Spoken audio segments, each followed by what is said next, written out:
नमस्कार दोस्तों, आज है संडे और मैं कहानी बॉय आपके लिए लाया हूं एक नई कहानी।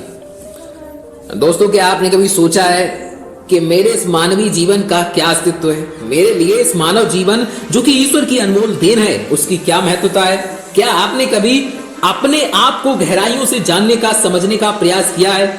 मानवीय तौर पर कहा जाए तो हम इस जीवन को सिर्फ अपनी जरूरतों को पूरा करते करते ही व्यतीत कर देते हैं। एक मनुष्य के लिए उसकी जरूरत क्या है? रोटी, कपड़ा और मकान, यही ना? पर असल सत्य यह नहीं है। हर मनुष्य का जन्म इस धरती पर एक विशेष कारण से होता है, जिसे हम धीरे धीरे समय के साथ समझते चले जाते हैं। कई लोग अपने इस मानवीय जीवन के सत्य को समझ ही नहीं पाते, क्योंकि वे हमेशा नकारात्मक सोच ही रखते हैं। यही अंतर है नकारात्मक और सकारात्मक सोच में। जहां नकारात्मक सोच हमारे लिए समस्याएं पैदा करती है, वहीं सकारात्मक सोच हमारे लिए नए अवसर लाती है। आइए हम जीवन के इस सत्य को एक कहानी द्वारा समझने की कोशिश करते हैं। नमस्कार दोस्तों, मैं कहानी बॉय लेकर आया हूं आज आपके लिए एक धनवान सेठ की कहानी। एक गांव में एक बहुत बड़ा धनवान व्यक्ति रहता था। लोग उसे सेठ धनीराम कहते थे। उस सेठ के पास प्रचुर मात्रा में धन संपत्ति थी, जिसके कारण उसके सगे संबंधी, रिश्तेदार, भाई बहन हमेशा उसे घेरे रहते थे। वे उन्हीं के राग लापते रहते थे। सेठ भी उन सभी लोगों की काफी मदद करता था।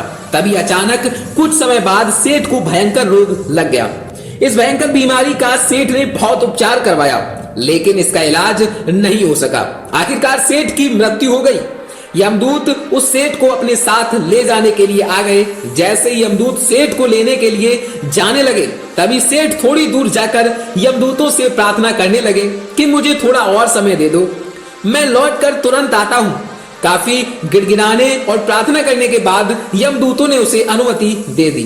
सेठ लौटकर आया, चारों ओर नजरें घुमाई और वापस यमदूतों के पास आकर बोला, शीघ्र चलिए। यमदूत उसे इस प्रकार अपने साथ चलने के लिए तैयार देखकर चकित रह गए और सेठ से इसका कारण पूछा। सेठ ने निराशा भरे स्वरों में कहा, मैंने हेरा फेरी करके अपार धन एकत्रित किया था, लोगों को खूब खिलाया पिलाया और उनकी मदद भी की। सोचा था कि वो मेरा साथ कभी नहीं छोड़ेंगे। अब जब मैं इस दुनिया को सदा के लिए छोड़कर जा रहा हूं, तो वे सब बदल गए हैं। मेरे लिए दुखी होने के बजाय ये अभी से मेरी संपत्ति को बांटने की योजना बनाने लगे। किसी को मेरे लिए जरा सा भी अफसोस नहीं है। सेठ की बात सुनकर यमदूत बोले, इस संसार में प्राणी अकेला ही आता है और अकेला ही जाता है।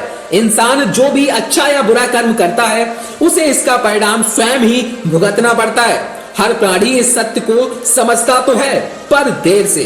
तो दोस्तों, हम इस बात को अपने जीवन में भी देख रहे हैं। लोग जीवन के सत्य को भूलकर मानव द्वारा बनाए गए जाल जैसे लालच, रुपए, पैसा, बुराई आदि तले दबे गए हैं। तो दोस्तों, मैं कहानी बॉय आपसे बस इतना ही कहना चाहूंगा कि जीवन में कितना भी पैसा कमाइए, लेकिन थोड़ा बहुत दान पुण्य जरूर कीजिए।